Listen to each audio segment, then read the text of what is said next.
물고기 중에 피라니아라는 물고기가 있습니다. 아마존 강에서 사는 물고기인데요. 이가 아주 강하기 때문에 식인 물고기라고도 이름이 붙여진 물고기입니다. 이 물고기는 보통 사람이나 동물의 뼈까지도 씹어먹을 정도로 이가 강한 물고기라고 합니다. 한 번은 이런 실험을 한 적이 있다고 합니다. 이 피라니아를 큰 수족관에다 넣어놓고 가운데 칸막이를 쳐놓고 한쪽에다가만 피라니아들을 집어넣은 것입니다. 이 피라니아들은 다니다가 부딪히면은 또 이를 드러내고 그것으로 물어뜯는 경향이 있는데요. 이 물고기들이 지나다니다가 한쪽으로 가려고 하면 보이지 않는 벽에 의하여 자꾸 부딪히는 거예요. 그러면서 그 벽을 물어뜯어 보려고 하다가 결국에는 이가 터지고 또 이가 아파지는 것들을 경험해요. 수십 번, 수백 번, 수천 번을 반복하고 나중에는 그 유리막을 떼어냈다고 합니다. 근데도 이 피라니아들이 어떻게 했냐면 절대로 반대쪽 방향으로 가지 않는 거예요. 이제는 유리막이 없어졌고 수족관을 훨씬 더 넓게 쓸 수 있음에도 불구하고 수십 번, 수백 번, 수천 번 동안 아픔을 경험했던 일들 때문에 반대쪽으로 나아가지 못하고 있는 물고기들을 보게 되었다고 합니다. 여러분, 이 실험이 상징하는 것이 무엇이냐면 과거에 내가 겪었던 아픔, 상처 이런 것들이 우리의 삶의 한계라는 것들을 정해버린다는 것. 한계가 정해져 버린다는 것입니다. 내가 조금 더 믿음으로 나아가고 싶어도 내 삶에 긍정적이고 좀 희망적인 삶으로 내 삶을 미래지향적으로 나아가고 싶어도 우리도 모르게 우리가 과거에서 겪었던 아픔이나 슬픔이나 상처들이 우리의 삶의 한계를 지어버릴 때가 많다는 것입니다. 그렇게 많은 사람들이 꿈을 포기하기도 하고요. 믿음의 걸음을 포기하기도 합니다. 근데 여러분, 하나님을 만나면 하나님께서는 사람들의 마음을 바꾸고 치유하시는 하나님이에요. 우리의 한계의 어떤 유리막을 제거할 뿐만 아니라 우리의 과거의 아픔도 치워버리셔서 우리를 믿음으로 앞으로 나아가게 하시는 것이 하나님의 역사입니다. 여러분, 그래서 우리 삶의 진정한 변화는 하나님을 만났을 때 경험하게 되어져요. 여러분, 그저 교회를 나오는데 변화가 있는 것이 아니라 교회 안에서 하나님을 만날 때 우리의 삶에 변화가 일어납니다. 여러분, 성경 공부를 한다고 변화가 일어나는 것이 아니라 성경 공부를 통하여 하나님을 만나면 변화를 경험합니다. 목회를 하면서 깨닫는 건데요. 어떤 분들은 제자 훈련을 받고 목장 모임을 통하여 또 목사님 설교를 통하여 은혜를 받았다, 삶이 변화되었다 하는 분들 가만히 보면 여러분, 설교 자체가 아니라 설교 가운데 거하시는 하나님을 만나면 사람이 변화되는 것입니다. 우리 교회를 나와서 변화된 분들도 교회 안에서 하나님을 만나서 변화되는 거예요. 여러분, 반대로 얘기하면 내가 성경 공부도 하고 교회도 나오는데 변화되지 못하는 이유는 하나님을 만나지 못해서요. 이 교회가 문제가 있고 어떤 성경 공부가 문제가 있는 게 아니고요. 여러분, 그 안에서 내가 하나님을 만나지 못하면 우리는 어떤 변화도 경험하지 못합니다. 여러분, 우리가 출애굽기의 말씀을 계속 살펴보고 있는데 모세가 누구를 만났어요? 결국에는 하나님을 만납니다. 그리고 그의 삶이 변화되어 가고 있는 이야기들을 오늘 우리가 살펴보고 있는 것입니다. 여러분, 하나님 만나고 하나님이 우리의 삶에 역사하시면 병든 영혼이 건강한 영혼으로 회복되는 역사가 있을 줄 믿습니다. 죽은 믿음에서 산 믿음으로 변화되는 은혜가 있을 줄 믿습니다. 못한다, 끝난다, 안 된다라고 생각했던 영혼 가운데 하나님께서 만져주시면 하면 된다, 할 수 있다, 다시 시작할 수 있다라는 믿음의 역사가 온전하게 시작되는 줄로 믿습니다. 오늘 본문의 말씀에 보면요, 우리 지난주에 말씀 나눈 대로 호렙산 떨기나무 불타는 불꽃 가운데 모세가 하나님을 만났습니다. 그리고 하나님께서 모세에게 하나님께서 이스라엘 백성들을 구원하여 가나안 땅으로 인도하여 내실 때에 그를 사용하시겠다라고 말씀하시면서 그에게 가라고 말씀하셨어요. 그리고 그 다음 장면이 오늘 우리가 나눌 3장 11절부터 4장 16절까지 있는 말씀입니다. 꽤 긴 말씀인데요. 여러분, 이 말씀에 보면 모세가 5가지로 하나님 앞에 5번 이야기를 던져요. 어떤 이야기냐면 여러분, 첫 번째로는 3장 11절 말씀입니다. 3장 11절에 보면 모세가 어떻게 얘기하냐면 모세가 하나님께 아뢰되 내가 누구이기에 바로에게 가며 이스라엘 자손을 애굽에서 인도하여 내릴까? 주님, 저 같은 사람이 어떻게 그렇게 큰 일을 합니까? 내가 도대체 누구간데 그렇게 큰 일을 합니까? 라고 이야기한 거예요. 두 번째로 모세가 이야기한 것은 3장 13절에 나옵니다. 하나님 앞에 뭐라고 이야기하냐면 이스라엘 자손들이 하나님의 이름을 물어본다면 내가 뭐라고 이야기해야 됩니까? 라고 이야기하는 거예요. 내가 이스라엘 자손들에게 가서 아브라함의 하나님, 이삭의 하나님, 야곱의 하나님이 나를 보내셨다고 하면 그들이 야, 그 하나님의 이름이 뭐야? 이렇게 물어본다면 나는 도대체 뭐라고 얘기해야 됩니까? 라고 이야기한 거예요. 그 다음은 4장 1절에 나옵니다. 하나님, 내가 그들에게 아무리 설명하여 줘도 히브리 사람들은 믿지 않을 것입니다. 그러면서 여호와가 너에게 나타나지 아니했다라고 이야기할 겁니다. 하나님, 제가 아무리 설명해도 이스라엘 사람들은 내 말을 믿지 않을 겁니다. 너에게 하나님이 나타나지 않았다라고 이야기할 겁니다. 라고 이야기하는 거예요. 예. 그 다음에 4장 10절에 보면 뭐라고 이야기하냐면 우리가 함께 읽었던 본문인데요. 저는 본래 말을 잘하지 못하는 자입니다. 나는 입이 뻣뻣하고 둔하고 혀가 굳은 사람입니다. 하나님, 리더가 되기에 저는 말하는 재주가 없습니다. 타고난 말하는 것을 못하는 사람입니다. 라고 이야기하는 거예요. 마지막 4장 13절에는 뭐라고 이야기하냐면 하나님, 보낼 만한 사람을 좀 보내주십시오. 이게 뭐예요? 자기는 보낼 만한 사람, 자격이 있는 사람이 아니다라고 이야기해요. 결국에 마지막 이 14절에 보면 하나님이 모세의 이야기에 화를 내십니다. 하나님이요, 죄 가운데 있는 사람들을 보며 화내신 적은 있는데 그저 대화하시다가 화내신 거는 처음이에요. 성경에 보면. 모세가 얼마나 하나님을 짜증나게 했던지 하나님이 화를 내시면서 이젠 좀 가라 이렇게 말씀하시는 게 오늘 본문의 말씀입니다. 하나님도 답답하셨겠죠. 근데 저는 하나님만큼 모세도 답답했을 거라고 생각해요. 하나님을 만났어요. 그리고 하나님께서 말씀하셨어요. 예하고 아멘하고 순종하고 싶은데 그게 잘 안 되는 거예요. 오늘 본문의 말씀을 계속 들여다보면 모세를 붙잡고 있었던 것이 있습니다. 그게 뭐냐면 과거의 자신의 삶이에요. 여러분, 40년 전 모세는 자기 힘으로 이스라엘 백성들을 구원해 보려고 하다가 누구에게 상처받았어요? 히브리 사람들에게 상처받았어요. 그들이 모세를 거부했습니다.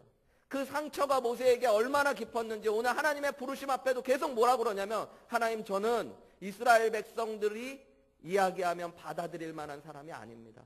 그들은 저에게 이렇게 질문할 것입니다. 그들은 내가 설명해도 믿지 않을 겁니다. 라고 이야기하고 있는 거예요.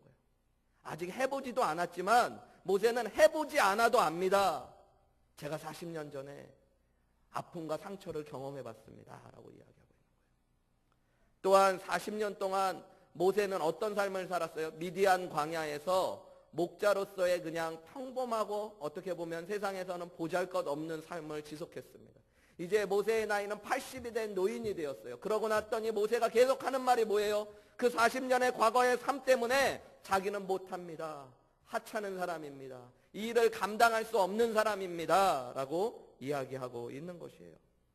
여러분, 우리의 인생도 마찬가지입니다. 알게 모르게 우리가 인생을 살아오면서 쌓아왔던 상처들, 실수들, 또 부정적인 자의식이 우리를 꽉 묶고 있는 경우가 많습니다. 교회에서 신앙생활하면서도 어떤 분들에게 교회의 봉사나 사역을 이야기할 때 그냥 생각도 안 해보고 제일 먼저 목사님 저 못합니다. 목사님 그 시킬 만한 사람한테 시키십시오. 목사님 아마 제가 이렇게 하면 교회에 어려움이 올 겁니다. 사람들이 싫어할 겁니다. 해보지도 않고 그런 이야기 하는 분들이 있어요. 물론 뭐 타고난 성품도 있는 것 같아요.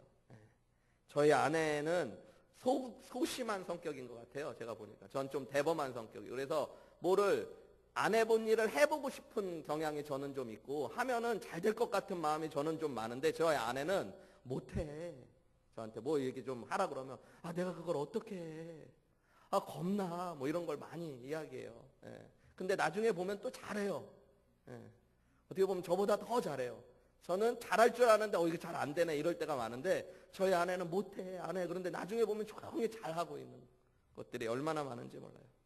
어쨌든 우리의 삶에도 과거에 내가 겪었던 상처든 아니면 내가 가지고 있었던 내 자신에 대한 부정적인 자의식이든 이런 것들을 통해서 여러분 우리의 삶을 하나님 앞에서 건강하고 또 바르게 또 미래지향적으로 나아가지 못하게 하는 경우들이 얼마나 많은지 모릅니다. 인생을 살아가면 그래서 자신감이 점점 사라지는 거예요. 여러분 어렸을 때 뭐 요즘 아이들은 꿈들이 또 특별하던데요. 저희 어렸을 때만 해도 어렸을 때 꿈을 물어보면 대부분 뭐예요? 대통령. 그거 다 대통령하고 다 대통령. 요즘에 꿈이 대통령인 분 아무도 없잖아요.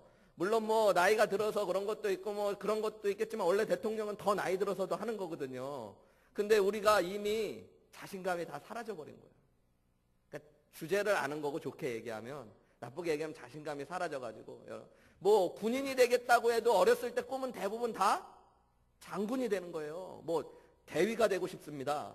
뭐 소위가 되고 이런 사람 못 봤어요. 어렸을 땐 다 그래요. 근데 이제 시간이 지나가면 제가 아는 군인들 중에도요, 뭐 보면 별 하나하나 달면 다행이고 대령으로라도 잘 전역했으면 좋겠다. 뭐 이런 게 꿈으로 바뀌어지는 거예요. 자신감이 점점 사라지는 거예요. 공무원 되는 게 나쁜 건 아니에요. 공무원을 뭐라고 얘기하는 건 아니에요. 공무원이나 됐으면 좋겠다. 이렇게 바뀌어지는 거죠. 대통령 되었으면 좋겠는 사람. 여러분 우리도 알게 모르게 우리 안에 있는 부정적인 우리 스스로에 대한 자의식들이 쌓여가고 있고, 또 그런 것들이 내가 겪었던 여러 가지 상처들, 또 다른 사람에게 들었던 말들, 이런 것들을 통해서 쌓여버리는 거예요. 네가 뭘 할 수 있겠어. 너 같은 사람이 뭐 얼마나 대단하다고, 그런 인식들이 우리 안에 가득 차지는 거예요. 여러분 모세가 그랬던 겁니다. 그래서 모세는 계속 이야기하잖아요. 하나님 제가 누구길래 그런 일을 합니까? 하나님 좀 보낼 만한 사람을 좀 보내주십시오. 저는 원래부터 말을 하지 못하는 사람입니다. 제가 아무리 하나님에 대해서 얘기해도 사람들은 믿지 않을 겁니다. 계속 그렇게 얘기하는 거예요. 그런데 이 모세의 5가지의 변명에 대하여 하나님이 모세에게 이야기해 주시는 것들이 있어요. 그리고 그것이 중요합니다. 오늘 그 말씀들은 5번에 대한 대답인데 3가지로 나누어 볼 수 있어요. 우리가 그 말씀들을 통해서 하나님께서 모세를 회복시키시고 사명의 자리로 나아가게 하시기 위해서 어떤 말씀을 하셨는지 좀 나누기 원하고요. 오늘 우리에게도 하시는 그 하나님의 말씀을 듣고 여러분 안에 있었던 연약함들이 벗어지고 하나님의 은혜의 자리, 믿음의 자리, 사명의 자리로 걸어가시는 귀한 축복이 임하시기를 주님의 이름으로 축복합니다. 첫 번째로 하나님은요, 모세에게 하나님 자신에 대하여 자세히 알려주십니다. 여러분 오늘 본문의 말씀에 보면 15절 이후의 말씀들을 보세요. 하나님이 모세에게 이르시되 14절 말씀부터 보실게요. 하나님이 모세에게 이르시되 나는 스스로 있는 자니라. 또 이르시되 너는 이스라엘 자손에게 이같이 이르기를 스스로 있는 자가 나를 너희에게 보내셨다 하라 라고 이야기해요. 15절에 보면 하나님이 또 모세에게 이르시되 너는 이스라엘 자손에게 이같이 이르기를 너희 조상의 하나님 여호와 곧 아브라함의 하나님, 이삭의 하나님, 야곱의 하나님께서 나를 너희에게 보내셨다 하라. 이는 나의 영원한 이름이요 대대로 기억할 나의 칭혼이라 라고 말씀해요. 하나님, 모세가 사람들이 너 누가 보냈어? 너를 보낸 하나님의 이름이 뭐야? 라고 물어보면 어떻게 합니까? 할 때 하나님이 자세히 이야기해 주세요. 나는 어떤 하나님이다? 스스로 있는 자니라 이렇게 번역했어요. 여러분 이 스스로 있는 자니라 라는 말이요, 히브리어로 이야기하면 예흐예, 아쉐르, 예흐예 이런 말인데요. 이게 영어로 번역하면 I am, who I am 혹은 I am that I am 이렇게 번역될 수 있는 말이에요. 근데 이 말은 직역하면 그런데 좀 이상하잖아요. I am who I am, 이게 나는 나다 이런 말이거든요. 그래서 실제로 이 말은 난 나야. 뭐 하나님의 이름을 물어봤을 때 야 뭘 그런 걸 물어봐, 나는 난데 이런 말이라고 이야기하는 학자들도 있고요. 이 말이 비동사가 미완료형으로 반복되면서 하나님께서는 과거에도 존재하셨고 지금도 존재하시고 영원히 존재하실 하나님에 대한 존재에 대한 이야기를 하신다고 이야기하는 학자들도 있습니다. 하나님은 영원하신 하나님, 알파요 오메가, 처음과 나중이 되시는 하나님이라는 뜻도 된다고 이야기합니다. 또 한 가지는 오늘 성경에서 번역한 대로 하나님께서는 존재하고 존재하시는 하나님이라는 이야기를 통해서 모든 만물은요 어떤 것에 의하여 존재합니다. 철학적으로 이야기하면 모든 것은 원인이 있기 때문에 결과가 있는 거예요. 그러니까 지금 존재하는 모든 것에는 원인이 있는 것입니다.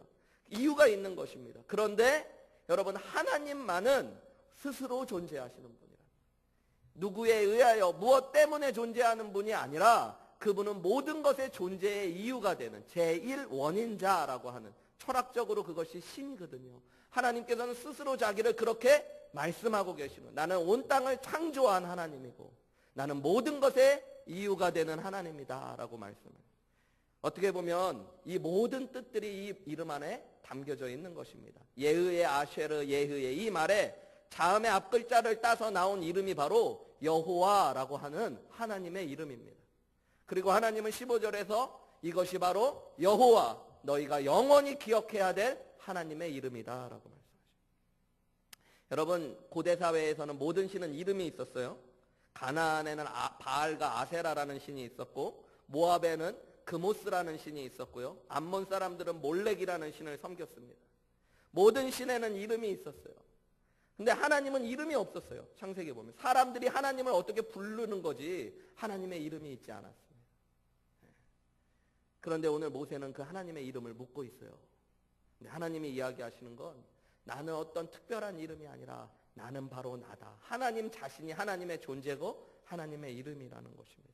사람이 붙여진 이름보다 더 위대하게 하나님은 스스로 존재하시며 가장 높으신 하나님이라는 걸 알려주고 계시는 거예요. 여러분 왜 이것이 중요합니까? 여러분 우리가 하나님의 사명을 감당하고 우리가 믿음의 삶으로 나아가기 위해서 중요한 건요. 나를 주목하고 과거의 내 삶을 주목하는 게 아니라 하나님을 주목해 볼 필요가 있다라는 것입니다. 여러분 나를 부르신 하나님을 묵상하고 그 하나님이 어떤 분인 줄을 알면 우리는 사명 가운데 순종함으로 나아갈 수 있게 되어지는 거예요. 여러분 하나님이 어떤 하나님이시라고요? 가장 높고 가장 위대하고 영원하신 하나님이라고 자신을 드러내 보여줍니다. 여러분 누군가 여러분에게 어떤 일을 맡겼을 때 그 일을 맡긴 사람이 누구냐가 내가 어떤 일을 하느냐만큼 중요합니다. 여러분.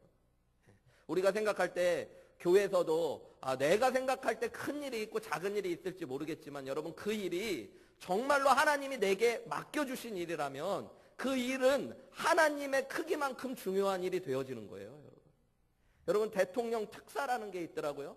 요즘에 저번에 한번 대통령 비서실장을 했던 한국에 비서실장을 했던 분이 무슨 중동 지역을 담당하는 대통령 특사로 뭐 임명이 됐다고 그래서 뭐 문제가 있다 뭐 어쩌고저쩌고 막 말하는 걸 봤더니 나중에 보니까 대통령 특사는요 월급도 안 받는데요. 그냥 이름만 특사고 뭐 출장이나 특별한 일이 있을 때야 뭐 여비를 주겠지만 그런 거래. 그런데 그거는 무한한 영광을 가지고 하는 일이라고 이야기하는 거예요. 왜 그럴까요? 대통령이 임명하고 대통령이 특별하게 맡긴 일을 감당하는 사람이기 때문에. 여러분도 그렇잖아요. 어떤 일을 누군가 여러분에게 맡겼을 때 그분이 대통령 같은 분이에요. 어느 날 대통령이 여러분 집에 조용히 와가지고 여러분에게 어떤 일을 맡겨요. 사실은 잘 몰랐을 텐데 여러분 집의 마당이 너무너무 중요한 마당이야. 미국의 역사를 책임지고 운명을 책임질 수 있는. 그래서 그 잔디밭을 잘 갖고 달라고 명령을 하고 갔어요. 잡초 하나도 안 나게 이 잔디밭을 지켜달라고. 여러분 아마 그러면 그 일을 받고 나서 여러분 잔디밭이 다르게 보일 거예요. 그죠? 그걸 얘기 들으면서 웃기고 있네. 우리 집을 뭘로 보고 나 안 해요. 뭐 이렇게 아마 하실 분 별로 없을걸요. 그죠? 반정부적인 마음이 있으신 분 아니면 사랑하는 마음으로 아끼는 마음으로 충성을 다하겠죠. 여러분 우리에게 사명을 주시고 믿음의 걸음을 걸어가라고 말씀하시는 분, 우리에게 명령하시고 우리에게 무언가 선한 것들을 요구하시는 분이 누구신가를 먼저 묵상하는 것이 중요합니다. 하나님 가장 높으신 분, 영원하신 분, 자존하신 분, 그분께서 우리에게 요구하시는 것들, 요구하시는 삶, 요구하시는 삶의 자리가 있다면 여러분 우리가 그것을 어떻게 해야 될까요? 순종할 수밖에 없는 거예요. 나를 바라보는 것이 아니라 하나님을 바라보며 이 문제에 우리는 집중해야. 하나님은 오늘 그것을 말씀하시죠. 그래서 하나님을 알려주시는 거예요. 제가 미국에 오기 전에 섬겼던 여의도 침례교회에 돌아가신 지금은 제가 모셨던 담임 목사님이 자주 목사님들 모였을 때 하셨던 이야기가 있어요. 근데 어떤 이야기들은 그냥 듣고 잊혀지는데 어떤 이야기들은 들을 때는 몰랐는데 지날수록 기억나는 이야기들이 있거든요. 이 목사님 그런 얘기 하시는 거예요. 한 번은 우리 교회에 계신 집사님 댁에 갔는데 그 여의도 교회에 계신 집사님 댁에 갔는데 그분이 한국에서 장관도 하신 분이고 한국에서 경기고등학교 서울대 수석으로 졸업하고 최연소로 미국의 MIT 공대에 와서 20대 때 박사가 되고 그것 때문에 한국의 최초의 과기부 장관처럼 세움도 받으시고 그런 분이시거든요. 근데 그분 집에 갔는데 큰 거실에 뭐 하나가 다른 건 없고 액자가 하나 딱 걸려 있는데 좀 이상하길래 가서 봤더니 그 액자가 무엇이냐면 여의도 침례교회 집사 임명장이 붙어 있더래요. 다른 건 없고. 목사님 이름이 그 밑에 써 있고 그러니까 좀 부끄럽잖아요, 목사님들. 그래서 뭐 이걸 여기다 이렇게 걸어놨냐. 그랬더니 이분이 하시는 얘기가 대통령께 받은 임명장보다 뭐 자기가 나온 MIT 공대의 총장이 준 자기 학위증보다 가장 높으신 분 하나님께서 교회를 통해 목사님을 통해 내게 주신 이 임명장보다 귀하고 높은 게 어디 있습니까, 목사님? 그래서 저는 이것들이 내 인생에 가장 귀한 것이고 내게 주신 하나님이 주신 가장 큰 영광입니다. 목사님이요, 그 집을 나오면서 눈물을 흘리셨대요. 내가 이런 분들을 모시고 교회를 사역하는구나. 여러분, 교회에서 맡겨주는 일들, 하나님께서 우리에게 요구하시는 사명의 자리들, 여러분, 그것이 누가 우리에게 주시는 거예요? 하나님께서. 그분이 어떤 분이세요? 가장 높으신 분, 가장 귀하신 분, 영원하신 분. 여러분, 세상의 모든 신은 사라지고 세상의 모든 영광과 권세도 사라질지라도 영원히 존재하시는 하나님이 내게 주신 그 직분, 여러분, 그거보다 귀한 게 어디에 있습니까? 여러분, 오늘 하나님은 모세에게 그것을 말씀하고 계시는 거예요. 하나님이 어떤 분이신가를 자세히 설명하고 계십니다. 여러분, 하나님께서 여러분에게 맡기시는 것들, 또 여러분에게 요구하시는 것들이 있다면 나에게 말씀하시고 요구하시는 하나님을 바라보시면서 그 말씀에 순종의 자리로 나아가시는 주님의 사람들 되시기를 주님의 이름으로 축복합니다. 두 번째로는 여러분, 하나님께서 모세에게 하신 것들이 있어요. 오늘 본문의 말씀에 보면 16절부터 말씀해 보세요. 너는 가서 이스라엘 장로들을 모으고 그들에게 이르기를 여호와 너의 조상의 하나님 곧 아브라함과 이삭과 야곱의 하나님이 내게 나타나 이르시되 내가 너희를 돌보아 너희가 애굽에서 당한 일을 확실히 보았노라. 내가 말하였거니와 내가 너희를 애굽의 고난 중에서 인도하여 내어 젖과 꿀이 흐르는 땅 곧 가나안 족속, 헷 족속, 아모리 족속, 브리스 족속, 히위 족속, 여부스 족속의 땅으로 올라가리라 하셨다 하면 그들이 내 말을 들으리니. 첫 번째로 하나님은 너 가서 뭐 해야 되냐면 이스라엘 장로들을 모아. 그래서 하나님께서 이렇게 말씀하셨다 그래. 그럼 그들이 믿을 거야. 이렇게 말씀하셨어요. 두 번째로 18절 그 다음에 보면 너는 그 다음에 장로들과 함께 애굽 왕에게로 가. 그래서 히브리 사람의 하나님 여호와께서 우리에게 임하셔서 우리가 우리 하나님 여호와께 제사를 드리려고 하오니 사흘길쯤 광야로 가도록 허락하소서 하라라고 이야기해요. 또 애굽 왕 앞에 가서 이렇게 이야기하래요. 사흘쯤 광야길로 가서 예배할 수 있게 해주십시오. 그러면 19절에 보면 내가 확실하게 아는데 강한 손으로 그 바로 왕을 치기 전까지는 애굽 왕이 너희가 가도록 허락하지 아니하다가 내가 내 손을 들어 애굽 중에 여러 가지 이적, 10가지 이적을 행하여 보여주면 그가 그것을 내가 그 나라를 친 후에야 그가 너희를 보내리라 라고 말씀하셔요. 그러고 나면 내 백성이 애굽에서 나올 때 빈손으로 나오지 않고 애굽 사람들에게 많은 금과 은과 패물까지도 얻어서 은혜를 입고 나오게 하겠다라고 말씀하셔요. 여러분, 왜 이런 말씀을 하실까요? 여러분, 두 번째로 우리가 하나님의 사명 앞에서 기억해야 될 것은 우리에게 일을 맡기시는 하나님은 그냥 일만 맡기시는 것이 아니라 하나님의 뜻과 계획이 있으시고 그 일을 이루어 가시는 하나님이시라는 걸 믿으셔야 돼요. 하나님 오늘 이야기하시잖아요. 해야 될 것들도 다 알려주세요. 그리고 하면 어떤 결과가 일어날지도 하나님이 어떻게 하셔요? 다 알려주세요. 이스라엘 백성들의 장로들에게 이야기하면 그들이 믿을 것이고, 바로 왕 앞에 가면 처음에는 믿지 않다가 나중에는 믿게 될 것이고, 그것을 통해서 너희는 더 큰 은혜를 입고 나오게 될 것이다. 여러분, 하나님이 하나님의 일을 우리에게 맡기실 때는 하나님의 계획과 뜻이 있으십니다. 그리고 그 일을 하나님이 이루어 가십니다. 여러분, 그걸 믿으셔야 돼요. 우리 교회를 향한 하나님의 뜻이 있어요. 그 뜻을 우리에게 맡기셨고요. 우리가 그것에 순종하며 나아갈 때 하나님이 그 뜻을 하나님의 뜻대로 이루어 가십니다, 여러분. 사람들이 하나님의 사명 앞에서 주저하는 이유는 내가 하는 줄 알기 때문이에요. 그래서 자꾸 계산하는 거예요. 돈이 있네, 없네. 뭐 사람이 있네, 없네. 우리가 할 수 있는 시간이 있네, 없네. 여러분, 하나님이 우리에게 맡기실 때는 하나님의 뜻이 있으실까요, 없으실까요? 있어요. 여러분, 내가 하나님의 말씀에 순종하며 나아가면 부족한 것이 있으면 누가 채우실까요? 하나님이 채우십니다, 여러분. 여러분, 결과도 내 것이 아니에요. 내가 하나님의 말씀에 순종하며 나아갔을 때 내가 아무리 잘 전해도 믿지 않을 사람은 아직 믿지 않게 되는 일들이 있어요. 하나님의 뜻이 있다고요. 그것도 하나님께서 더 좋은 때를 향해서 역사하신 하나님의 말씀이 있어요. 내가 대충 하는 것 같더라도 하나님의 뜻 가운데 있으면 믿게 되는 역사가 있는 거예요, 여러분.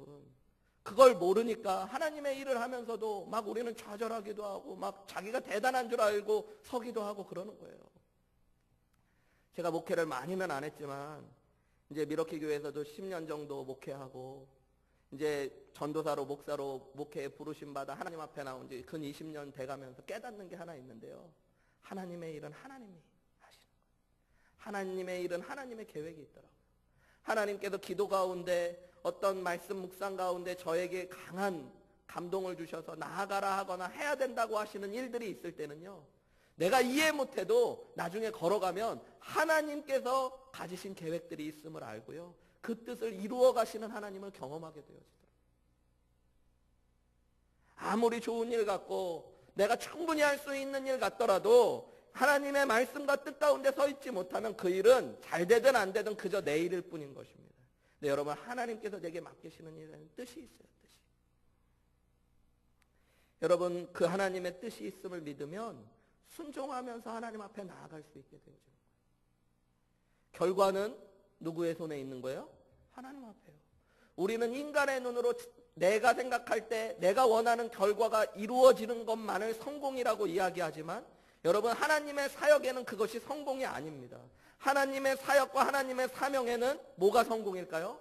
하나님의 뜻이 하나님의 때에 이루어지는 것이 성공입니다. 내가 목회를 하면서 여러분, 사람이 많이 오면 좋지만 그렇지 않고 내가 최선을 다해서 목회하고 순종하며 나아가는데 하나님이 맡기신 자리에 있음에도 불구하고 영혼들이 구원받지 않고 교회에 목회를 하면서 사람이 늘지 않아요. 여러분, 그 사람 실패한 사람일까요? 그렇지 않습니다. 하나님께서 맡기신 자리라면 하나님께서 그 사람을 그 자리에 세우신 자리에 끝까지 충성하며 있으며 하나님의 뜻을 이루어가는 것이 성공인 것입니다. 여러분, 이거 중요한 것이에요. 여러분, 그래서 내가 하나님의 사명을 감당할 때는 하나님의 뜻이 있음을 믿고 순종하셔야 돼요. 네. 그런 분들이 좋은 겁니다. 교회에서 어떤 일을 하나님께 기도하고 맡겼을 때 내가 기도해 봤을 때 이게 하나님께서 주시는 내게도 부담이 되고 하나님께서 나에게 요구하시는 것 같다면 순종해 보시는 거예요. 나는 이해하지 못하지만 하나님이 뜻이 있으시겠지. 하나님이 계획하신 일들을 이루어 가시겠지. 그 걸음을 걸어가다가 때로는 나에게 힘든 일이 와요. 내가 원하지 않는 결과들이 와요. 그래도 이 모든 일도 하나님의 계획하심 안에 있음을 믿는 거예요. 좋은 교회는 그래서 회의가 길고 말이 많은 교회는 좋은 교회가 아니에요.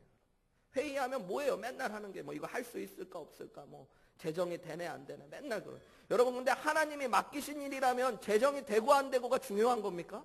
그런 거 아니잖아요. 그게 확실하다면 주님이 요구하신 게 맞다면 뭐 해야 되는 거예요? 순종해야 되고 일을 어떻게 이룰까? 하나님의 은혜와 능력을 구하는 일밖에 없는 거죠, 여러분.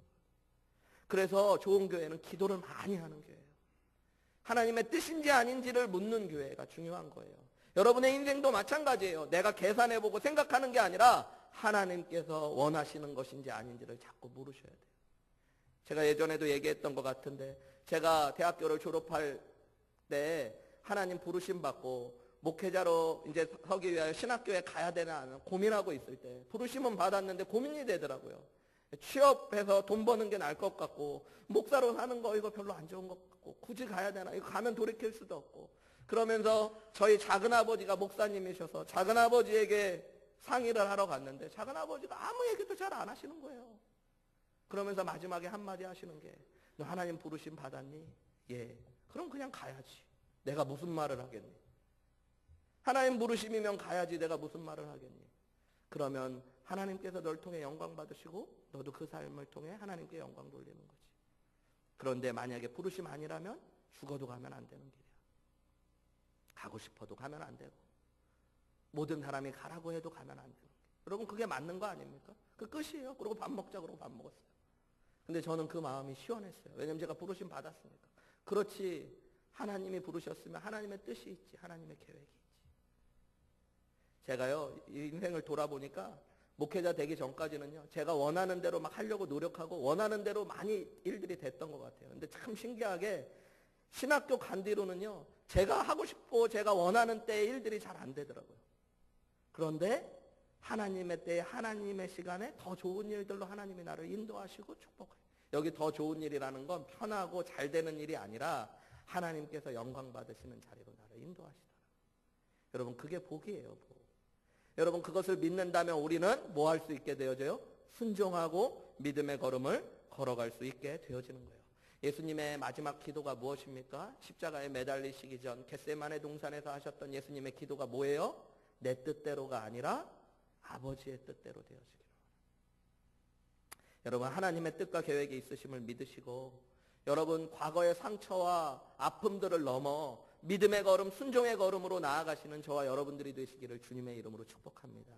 마지막으로 여러분, 하나님께서 모세에게 하시는 말씀이 있어요. 그게 뭐냐면 하나님의 능력이 모세를 통해 역사하고 모세와 함께 하시겠다고 하나님은 말씀하십니다. 능력이 하나님이 함께 하시면서 모세를 통해 하나님의 능력을 보여주시겠다고 말씀하셔요. 여러분, 오늘 본문의 말씀에 하나님이 가장 많이 하시는 말씀은요, 사실은 내가 너와 함께 하겠다라는 말입니다. 여러분, 12절의 말씀에 보시면 하나님이 이르시되 내가 반드시 너와 함께 있으리라 말씀하시죠. 모세가 자기가 말을 못한다고 할 때도 하셨던 말씀이 무엇입니까? 12절에 보면 4장 12절에 이제 가라, 내가 내 입과 함께 있어서 너에게 할 말을 가르쳐 줄 것이다 라고 말씀하십니다.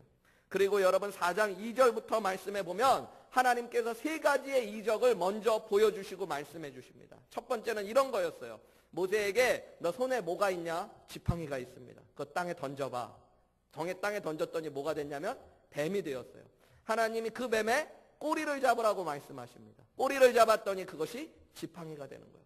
두 번째로 너의 손을 너의 품에다 넣었다 빼래요. 넣었다 뺐더니 손이 문둥병이 걸려가지고 온 하얗게 돼서 살이 썩어져 가고 있는 겁니다. 다시 한번 하나님이 그 손을 품에다 넣었다 빼라고 말씀하십니다. 넣었다 뺐더니 손이 깨끗하게 회복되어져 있는 거예요. 마지막으로는 하나님께서 말씀하십니다. 네가 애굽 땅에 가서 나일강 물을 떠서 그 땅에다 부으면 그 나일강이 피로 변할 것이다 라고 말씀하십니다. 여러분, 하나님께서 이 말씀을 하시면서 하셨던 말씀이 마지막 17절의 말씀에 보면 너는 지팡이를 손에 잡고 이것으로, 이 지팡이로 이적을 행하래. 이적이라는 건 여러분, 성경에 보면 단순한 기적이 아니라 하나님을 드러내는 기적의 표현들을 이야기할 때 쓰는 사인과 같은 것입니다. 하나님은 이 지팡이를 가지고 네가 이제 하나님의 기적 능력을 행하라 라고 말씀합니다. 여러분, 계속 하나님이 말씀하시는 게 뭐예요? 나는 전능하신 하나님, 내가 너와 함께 할 거야. 그리고 너는 나를 통해 하나님의 능력과 기적을 경험할 거야. 이렇게 말씀해 주고 계세요. 여러분, 우리가 하나님의 사명을 감당하고 사역을 감당하고 믿음의 걸음을 걸어갈 때 기억해야 될 것은 우리가 하나님이 원하시는 자리로 나아간다면 능력의 하나님이 나와 함께 하시며 하나님의 능력이 나를 통해 역사한다는 것들을 믿으셔야 됩니다. 내 힘으로가 아니라 누구의 힘으로? 하나님의 힘으로 이 일을 감당하는 것이에요. 여러분, 지팡이는 모세의 삶을 상징하는 것과 같았습니다. 나중에 보면요, 모세가 애굽으로 갈 때 뭐 하나 가지고 가냐면 지팡이 하나 가지고. 그러니까 모세의 재산이라고는 지팡이 하나밖에 없었던 거예요. 어떻게 보면 초라하고 보잘것없는 그 지팡이. 나중에 보면요, 이 지팡이를 가지고 모세가 홍해 앞에 서서 홍해를 가르고요, 반석에서 물을 터뜨리는 하나님의 역사를 경험케 합니다. 모세의 인생을 담았던 이 지팡이, 그것을 땅에 던져버렸더니요, 뱀이 되었어요. 뱀은 애굽 왕을 상징하기도 하고요, 애굽의 신을 상징하기도 했습니다. 이 애굽 사람들은 코브라라는 뱀을 신처럼 섬겼어요. 그래서 여러분, 고대 영화 같은 데 보면 파라오, 그 애굽의 왕들은 지팡이나 왕관에 뱀의 형상들을 가지고 있는 것들을 볼 수 있습니다. 그런데 여러분, 뱀을 잡을 때는 머리를 잡아야 될까요? 꼬리를 잡아야 될까요? 다 잡으면 안 되고요. 정답은 막대기로 머리를 눌러야 됩니다. 잡으시면 안 됩니다, 여러분. 뭘로도. 네, 머리를 누르셔야 되는 거거든요. 근데 여러분, 특히 잡으면 안 되는 데가 꼬리입니다. 꼬리를 잡으면 뱀은 반드시 머리를 돌려 사람을 물게 됩니다. 근데 하나님은 이상하게 뱀의 뭐를 잡으라고 그래요? 꼬리를. 그럼 반드시 어떻게 될 텐데? 물려 죽을 텐데, 그가 순종하여 뱀의 꼬리를 잡았더니 그 뱀의 꼬리가 무엇이 되어져요? 지팡이가 되어져요. 하나님께서 말씀하시는 게 뭐예요? 모세가 두려워하고 있었던 바로 왕, 애굽의 왕, 그가 아무리 대단하고 클지라도 하나님의 말씀에 순종하며 나아가면 하나님의 권세 아래서 그가 모세에게 아무 해도 입힐 수 없다는 것들을 보여주시는 거예요, 여러분. 하나님이 여러분 뱀보다 훨씬 큰 능력의 하나님이십니다. 하나님의 말씀에 순종하며 가면 그 뱀을 막대기처럼도 바꾸시는 분이 하나님이시라는 걸 보여주시는 거예요. 여러분, 사람들이 생각할 때 가장 크고 저주받은 질병과 같았던 문둥병도 하나님의 말씀에 순종하면 모세 안에서 치유되고 회복되는 역사가 일어나는 것입니다. 여러분, 하나님의 말씀에 순종하며 나아가면 애굽의 가장 큰 강이었던 나일강, 그들이 생명의 젖줄처럼 여기며 신처럼 섬겼던 나일강도 피로 변하게 하시는 분이 하나님이십니다. 여러분, 그분이 모세를 통해 함께 하시겠다고 말씀하셔요. 17절에 이야기한 대로요, 하나님이 역사하시겠다가 아니라 네가 이제는 기적을 행할 것이다 라고 말씀하십니다.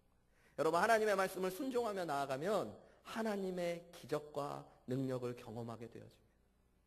여러분, 우리가 믿음의 걸음을 걸어가면 하나님의 능력을 경험하게 되어져요. 저는 제 삶에 너무너무 감사한 게요, 목회자로서의 삶을 살아가면서 목회하면서 결국에는 하나님의 일을 할 때마다 하나님을 경험하게 됐다는 게 얼마나 감사한지. 제 힘으로 어떻게 목회를 감당할 수 있겠어요? 여러분, 제 힘으로 어떻게 하나님의 사명과 사역을 감당할 수 있겠습니까? 여러분, 우리 교회가 이제 지나서 이야기하지만 우리 교회가 한 7, 8년 전의 모습으로 아프리카의 교회들을 2개씩, 3개씩 세워가고 이제 앞으로 더 많은 교회들을 세워가고 많은 신학생들을 섬겨가고, 여러분, 우리 교회를 통해서 많은 또 영혼들이 구원받고 하나님 앞에 세움받고 매년 여러분 침례식이 끊이지 않고 우리 이어졌어요. 여러분, 얼마나 감사한 일들이에요. 하나님께서 이 모든 일들을 행할 때 여러분, 이 모든 것을 통해 저는 하나님의 능력을 봅니다. 제가 무슨 능력이 있겠어요? 여러분은 무슨 능력이 있어요? 여러분, 우리 교회가 솔직하게 얘기해서 얼마나 대단한 사람들이 모여 있었던 교회입니까? 엄청 배운 분들, 엄청 가진 분들이 있었던 교회도 아니잖아요.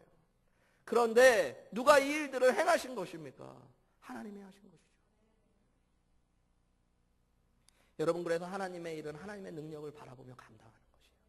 내가 순종하며 나아가면 나를 통해 누가? 하나님께서 역사하신다는 것들을 믿으며 나아갈 때 여러분, 우리는 순종하고 믿음으로 나아갈 수 있는 것입니다. 필리핀에서 사역하셨던 레스터 썸날이라는 목사님이 계셨다고 해요. 선교사님이. 이 피터 와그너 목사님이 쓰신 제3의 물결이라는 책에 보면 이분의 이야기가 소개되는데요. 이분이 필리핀에서 5년 동안 선교를 했는데 이분을 통해 예수님 믿게 된 사람이 5명이에요. 1년에 1명. 이분에게는 이게 상처인 거예요. 자기가 모든 것들을 버리고 사역하여서 왔는데, 또 필리핀 사람들은 영어도 잘하거든요. 언어의 문제도 아니에요. 자기가 열심히 했는데 그래도 안 되는 거예요. 그러니까 상처받고 이제 사역을 관두려고 쉬고 있었어요. 이제는 나 선교사로서의 부르심은 아닌가 보다. 또 그게 얼마나 이 구원 사역의 열매가 없다는 게, 구원받는 사람이 없다는 게 상처예요. 그래서 그냥 주저앉아 있는데 사역할 마음도 없고 주님이 자기를 푸시하는 것 같아도 순종할 능력도 없고 그러고 있는데, 어느 날 TV를 보고 있는데 뉴스에 유명한, 필리핀에서 제일 유명한 무당이 사기를 쳐선가 감옥에 가게 된 이야기가 나오는 거예요. 근데 이 사람이 능력이 있는 거예요, 이 무당이. 그래서 무당이 목걸이에다 저주를 걸어가지고요, 이 무당의 몸을 만지거나 무당한테 잘못하는 사람이 있으면 막 다 죽어나가는 거예요. 간수들이 막 죽어나가는 거예요. 그래서 이 무당이 감옥에서도 왕처럼 사는 거예요. 함부로 아무도 못하는 거예요. 그런 이야기를 보고 있는 거예요. 그래서 야, 대단하다, 저 무당 능력 있다 이러고 있는데 하나님께서 강하게 말씀해요. 너 가서 그 사람에게 예수님 전해. 이게 나는 지금 사역도 관두고 지금 5년 동안 필리핀 사람들에게 복음 전해서 5명밖에 예수님 못 믿게 하고 자기는 이제는 더 이상 사역 안 하겠다고 그러고 있는데, 하나님이 그것도 감옥에 가서 그 무당에게 예수님 전하라는 건 그 사람에게 뭐처럼 들렸겠어요? 말을 참아 못해. 죽으라는 소리처럼 들려요. 그래서 이제 하나님이 선교사로 보내서 이렇게 망하게 하시는 것뿐만 아니라 이제 죽기까지 하라고 하시는구나. 그래, 그냥 어차피 죽을 거면 그러다 죽으면 순교라도 하는 것 같으니까 에라 모르겠다 반항하는 마음으로 이분이 간 거예요. 램스터 썸날이라는 선교사님이 가서 이 단독 면담을 요청하니까 놀래가지고 허락해 주는 거예요. 어지간하면은 이 무당을 만나러 오는 사람도 없는데 만나러 가겠다고 그러니까. 왜 하러 오겠다고 그러니까 왜 왔냐고 그러니까 예수님 전하러 왔다고 그러니까 드디어 또 하나가 죽으러 왔나 보다 하고선 그래도 감옥에서 문을 열어줬대요. 감옥에 들어갔더니요. 이 필리핀 무당이 원래 아주 그 시골에 있었던 원주민이어서 영어도 못하는 사람인데 유창한 영어를 하는 거예요. 아주 본토박이 영어로. 그러면서 이 썸날 목사님, 선교사님을 욕하는 거예요. 야, 내가 예수도 알고 너도 아는데 네가 나한테 오면 어떡하냐? 네가 너를 모르냐? 너 어떤 사람인지 너 5년 동안 네가 해가지고 변화받은 영혼도 없는데 나한테 오냐? 그걸 막 영어로 유창하게. 여러분 얼마나 두렵고 떨리겠어요. 그래서 이 썸날 목사님이 이제 난 죽었다 그러고 있는데 하나님께서 마음에 주신 게 너의 능력 말고 예수 그리스도의 이름의 능력으로 선포하라 말씀하시더래요. 너에게 있는 것. 그래서 사도행전 3장에 나오는 베드로의 고백처럼 나는 은과 금도 없고 내가 가진 아무 능력 없지만 내가 가진 것 곧 나사렛 예수 그리스도의 이름으로 선포하기 시작했대요. 내가 가진 나사렛 예수 그리스도의 이름으로 명하노니 더러운 귀신아 떠나갈지어다. 그랬더니 갑자기 조용해지더래요. 다시 한번 내가 나사렛 예수 그리스도의 이름으로 명하노니 더러운 귀신아 떠나갈지어다. 그랬더니요, 이분이 갑자기 조용해져서 팔을 하고 갑자기 이제 필리핀 말로 영어가 아니라 감사합니다. 고맙습니다. 제가 예수님 믿기 원합니다. 저에게 복음을 전해주십시오. 귀신이 떠나가고요. 이분이 예수님 믿게 된 소식을 들으면서 이 제3의 물결이라는 피터 와그너 목사님의 책에 보면 10만 명 이상의 필리핀 사람들이 예수님 앞으로 돌아오는 역사예요. 5년 동안 5명밖에 구원하지 못한다는 것 때문에 상처받고 더 이상 앞으로 나아가지 못하고 있었던 이 선교사님에게 하나님께서 함께 하시고 역사하시니까 여러분 하나님의 능력이 역사하니까 여러분 하나님의 일이 시작되는 것입니다. 이 레스터 썸날이라는 목사님이 어떻게 보면 가장 큰 치유와 회복을 경험한 거죠. 저는 오늘 말씀을 보면서도 그렇더라고요. 저 같으면 모세가 내가 하나님인데 모세가 이러면 여러분은 어떻게 하실래요? 화내면서 그래도 가라고 그러시겠어요? 저 같으면 알았어. 내가 다시는 너 블루나 바나 내가 보낼 만한 사람 보낸다. 너는 저기 짜져 있어. 저기 미디안 광야에서 양이나 계속 쳐. 그럴 수 있잖아. 한두 번도 아니고. 넌 말을 못 알아듣냐? 5번이나? 근데 하나님은 그게 아니시잖아요.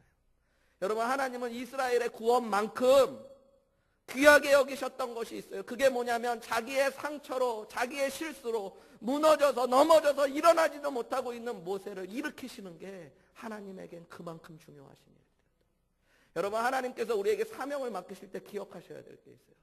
그거는 하나님께서 어떤 위대한 일을 여러분이 없으면 못하기 때문이 아니에요. 여러분 그 일을 통해 여러분의 상처와 아픔과 연약함들이 드러나고 그것을 통해 여러분이 더 귀한 믿음의 자리로 나아가도록 여러분을 축복하도록 여러분을 치유하도록 하나님이 역사하는 자리가 사명의 자리고 믿음의 자리라는 걸 믿으시기 바랍니다.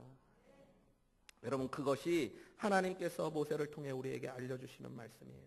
가데스 바네아에서 우리가 잘 알듯이 이스라엘의 12 정탐꾼들이 여러분 가나안 땅을 정탐하고 와서 했던 말들이 뭐예요? 10명의 정탐꾼들은 다 옳은 말이에요.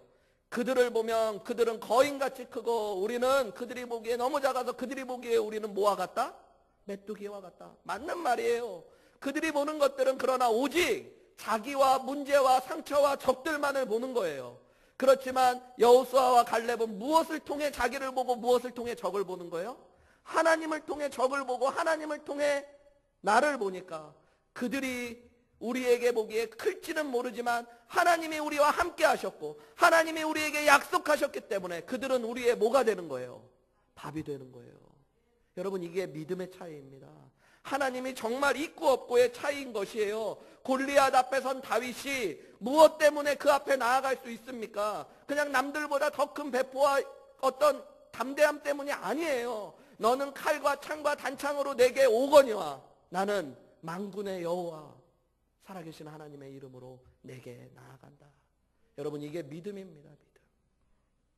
오늘날 얼마나 많은 하나님의 사람들이 이 함께 하시는 하나님, 가장 높고 가장 귀한 하나님의 말씀 명령 앞에서 우리가 자꾸 우리 자신만을 바라보면서 주저앉아서 계산하고 생각하고 하나님 앞에 하나님 보낼 만한 사람을 보내셔서 저는 못합니다. 저는 안 됩니다. 아마 제가 해도 안 될 겁니다. 그래서 믿음의 걸음으로 나아가지 못하는지 몰라요. 여러분, 하나님을 바라보십시오. 우리에게 말씀하시고 우리에게 선한 것들을 요구하시는 가장 높고 가장 크신 주님을 바라보십시오. 그분의 능력이 나를 통해 이루어질 것들을 기대하십시오. 여러분, 그리고 주님이 우리에게 일을 맡기실 때 이미 주님의 계획이 있으시고 주님의 승리가 선포되었음을 믿으시기 바랍니다. 그때 하나님께서 저와 여러분을 통해 하나님의 이적을 이루어 가실 겁니다. 우리 함께 기도하셨으면 좋겠어요. 여러분, 하나님 말씀하시면 이제 순종하겠다고 결단하십시오. 어떤 말씀을 듣던, 하나님께서 내 삶에 어떤 것들을 요구하시던, 하나님, 내가 모세처럼 계산하고 생각하며 나 자신을 보고 내 삶의 자리를 보며 원망하고 불평하고 주저앉아 있는 자가 되지 않게 하여 주옵소서. 주님 말씀하시면 믿음으로 나아가게 하여 주옵소서. 내게 말씀하시는 크신 하나님을 바라보며 순종만이 믿음임을 깨닫게 하여 주옵소서. 순종하며 나아가면 주님의 뜻이 이루어질 것들을 알게 하여 주옵소서. 순종하며 나아가면 주님의 능력이 나와 함께할 것들을 믿게 하여 주시옵소서. 우리 이렇게 한 목소리로 기도하며 나아가시겠습니다. 기도하시겠습니다.